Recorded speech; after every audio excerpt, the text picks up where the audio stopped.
দেখেন যে কোন রাস্তাঘাট বাসা থেকে বের হয়ে কোন ইট সলিং তো এখন নাই বললে চলে। আমার ইশতেহার আছে এবছর যে ইট সলিং কোনো রাস্তা থাকবেও না।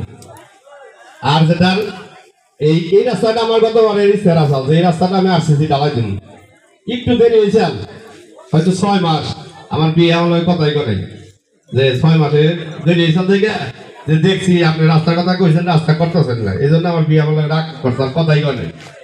আপনারা শুধু এই রাস্তা না, সারা কুমকুমারীর মধ্যে আমি নিজেকে আমার নিজেকে অভাব লাগে আসলে কুমকুমারীর মধ্যে যে আরসিসি রাস্তা কত কাজ হয়েছে আমার নিজের কাছে অনেক ই লাগে। যে আমার গ্রামে যখন যাই তখন আমার কাছে হিংসা লাগে যে কুমকুমারী কি করছে, আমার কি করছে। আপনারা গেলে পরে দেখতে পাবেন সারা কুমকুমারীর মধ্যে কালাম যেটা বলছে একটা রাস্তায় শুধু বাকি আছে, যারা আমার ওয়ার্ডের বাহিরে ওই রাস্তাটা আমি এই টাইমের আগের টাইমে ওই রাস্তাটা আমি করছিলাম হেরিং বল, মানে ডাবল ইটা দিয়েই ওই রাস্তাটা ডাবল ইটা না ইটসলিং দিয়ে ওই রাস্তাটা করছি। যাই কালাম যেটা বলছে আমি কালামের সাথে কালামের যারা বলছে নিজেই দায়িত্ব নিছে যে আমার কাজ হবে ওই রাস্তাটা আসছি। জান আপনাদের সামনে আমি কথা দিয়ে যাচ্ছি এই কুমকুমারী গ্রামের মধ্যে আর তো কোনো কাজ নাই, আমার প্রথম কাজ হবে ওইটা আসছি ঢালাই করা ওই রাস্তাটা। আর জানেন আপনারা যে কুমকুমারীর মাঝখানে যে রাস্তা কালাম যেটা বলছে আসলে ওই রাস্তাটা বন্ধ হওয়ার পথে গেছিল। ওই রাস্তাটা যদি বন্ধ হইতো কুমকুমারী গ্রামের অনেক ভাড়াটিয়া এবং নিজেরাও যাতায়াতের জন্য যদি আমরা ওই যে সুরজ মির্জার বাড়িতে যাই তাহলে ঘুরে চালতে ডাবলেছে গেলে ঘুরে আসতে হইতো, মির্জাবাড়ির চৌরাস্তা দিয়ে আমাদের ঘুরতে হতো অথবা এদিক দিয়ে যাইতে হতো। আর এখন দেখেন ডাইরেক্ট সোজা আমরা যাইতে পারি। আসলে আমি নিজেরটা নিজে বলবে যে গল্প করতেছি, বাংলাদেশের কোনো মেম্বারে নিজের পকেটের টাকা দিয়ে কোন রাস্তা কিনে কিনা আমার সন্দেহ আছে। এটা মনে হয় বাংলাদেশ ইতিহাসের নাই যে কোনো মেম্বারে রাস্তা কিনা তারপরে রাস্তা বাইর করে কোনো ইতিহাসের নাই। আরো আছে ইতিহাসে আছে অনেক অনেক অনেক মেম্বারে এই বয়স্ক ভাতা প্রতিবন্ধী ভাতা এই সমস্ত ভাতা দেওয়ার জন্য তারা টাকা নিত, ওই ছবি তোলার জন্য টাকা নিত, আবার রাস্তাঘাট অনেক কিছুর জন্য অনেক কিছুই নিত। কিন্তু 10 বছর আমি আপনাদের সেবা নিয়ে যেতেছিলাম, আপনাদের সেবক হিসাবে আমি নিজেকে কখনো একজন মেম্বার হিসাবে পরিচয় দিই নাই যে আমি একজন মেম্বার।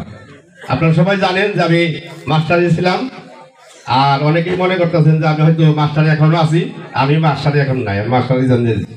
আমার চাকরি থেকে আমি অলরেডি রিজাইন দিয়ে দিচ্ছি। আমি যেহেতু আপনাদের সেবাই নামছি, আপনাদের সেবাই যদি না করতে পারি তাহলে তো আমার কোনো সমস্যা কিছুই না থাকে। আর কোনো ভাড়াটিয়া এই 10 বছরে এবং যারা আপনারা স্থানীয় যারা আছেন কেউ যদি বলতে পারেন যে হোসেন মেম্বারে রাত 3টা নাই 4টা নাই মোবাইলে ফোন দিয়ে পায় নাই, তাহলে আমি লজ্জিত।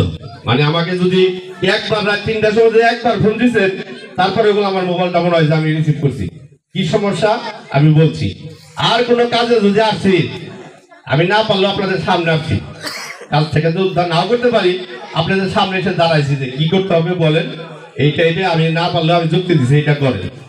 সেই হিসাবে এই কুমকুমারী গ্রামে বহুল এবং বিভিন্ন দেশের লোক বাস করে।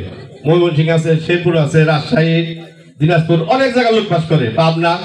এখানে অনেক 10 বছরে আমার 10 বছরের জীবনে মনে হয় যে 100 লাশ আমি বিদায় করছি। এই কুমকুমারী থেকে 100 লাশ হয়তো বিদায় করছি, হয় ফাঁসি দিছে নয় বিষ খেয়েছে।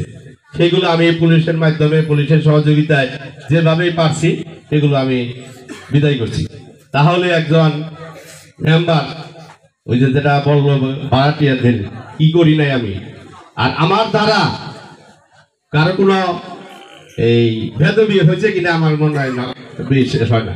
যদি কারো এই 10 বছর জীবনে কারো চলাফেরায় কারোর সাথে হয়তো সালামের কোনো দিক দিয়ে যদি অন্যায় করে থাকি আমাকে ক্ষমা করে দিবেন। আমি আজকে সবার কাছেই জোর হাত দিয়ে ক্ষমা চাচ্ছি যে 10 বছরের মধ্যে যদি আমার ভুল ভ্রান্তি হতে থাকে আমাকে ক্ষমা করে দিবেন এবং আগামী 5 বছর আমাকে সুযোগ দিবেন। এবং এই 5 বছরের মধ্যে শুধু এই কুমকুমারী না 4 নং ওয়ার্ড এবং সারা বাংলাদেশের মধ্যে এই আশুলিয়ার 4 নং ওয়ার্ড একটি সারা বাংলাদেশের মধ্যে পরিচিত লাভ করবে। এই 4 নং ওয়ার্ড এবং আধুনিক এবং মডেল ওয়ার্ড হিসাবে এটা রূপান্তরিত করবে। আর আপনারা জানেন সারা বাংলাদেশে 55,782 জন মেম্বার আছে। সেই 55,782 জন মেম্বারের মধ্যে আমি 1 নম্বর সিনিয়র সহসভাপতি, অর্থাৎ সারা বাংলাদেশের মধ্যে যতগুলো মেম্বার আছে তার মধ্যে আমার সিরিয়াল 2। অতএব আমার যখন কিনা আমি মেম্বার নাও ছিলাম বা মেম্বার থাকা অবস্থায়ও ওই কক্সবাজার বলেন, সিলেট বলেন, বরিশাল বলেন, কুয়াকাটা বলেন, যে যে জায়গায় বিপদে পড়ছে আমি সেখান থেকে আমার মাধ্যমে, ফোনের মাধ্যমে আমি উদ্ধার করছি। আর এখন এটা আরো শক্তিশালী হয়েছে, কারণ আমার এই মোবাইলের মধ্যে সারা বাংলাদেশের নেটওয়ার্ক, অর্থাৎ সারা বাংলাদেশের যোগাযোগ আমার মোবাইলের মধ্যে আছে। যদি বলেন যে মোবাইল থেকে আমি একটা বিপদে পড়ছি, আধা ঘন্টার মধ্যে সেখানে আমার লোক যাবে, সেই ক্ষমতা আল্লাহ দিলে আমি রাখছি আপনাদের দোয়া। আমার যে বাকি কাজগুলো আছে, আমার আপনাদের সেবা করার জন্য আমাকে আবার সুযোগ দিন। আবার আমার হয়তো এই আগামী সোমবার আমাদের তফসিল হবে, নির্বাচনী তফসিল এখনো হয়নি আমাদের। আগামী সোমবার আমাদের তফসিল হবে, হয়তো এটার মধ্যে আমরা পড়তেও পারি এই মাসের শেষে, অর্থাৎ ডিসেম্বরের শেষে অথবা জানুয়ারির প্রথম সপ্তাহে আমাদের নির্বাচন। মাত্র সময় আছে 1.5 মাস। এই 1.5 মাস আমার জন্য কষ্ট করবেন, সবাই আমার জন্য দোয়া করবেন। আমি আপনাদের পাশে, আমার জীবনে এক ফোঁটা রক্ত থাকতে আপনাদের পাশ ছাড়বো না, আমি আছি, আল্লাহ যদি আমাকে বাঁচিয়ে রাখে।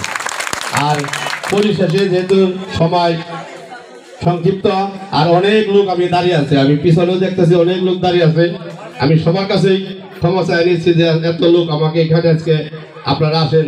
আমি সবাইকে আমি শুভেচ্ছা জানাচ্ছি এবং ধন্যবাদ জ্ঞাপন করছি যে আমার অল্প ডাকে আপনারা যেভাবে আমাকে সাড়া দিয়েছেন, এতে আমার অনেক, আমি আজকে আপনাদের কাছে কৃতজ্ঞ।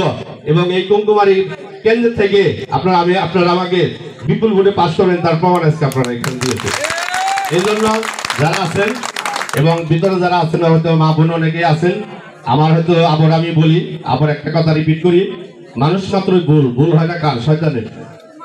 মানুষ মাত্রই ভুল হয়, আমার ভুল হতে পারে।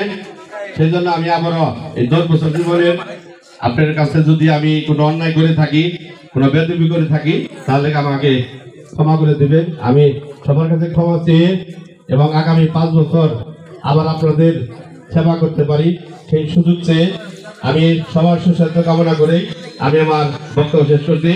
জয় বাংলা, জয় বঙ্গবন্ধু। ধন্যবাদ।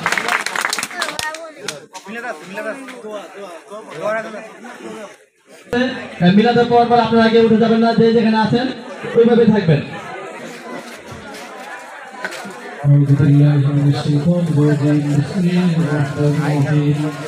ما كان محمد أبا أحد من رجالنا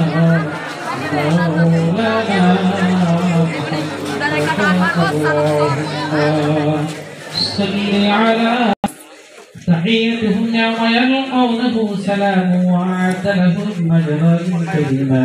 يا أيها النبي إنا أرسلناك شاهدا ومبشرا ونذيرا. اللهم صل على سيدنا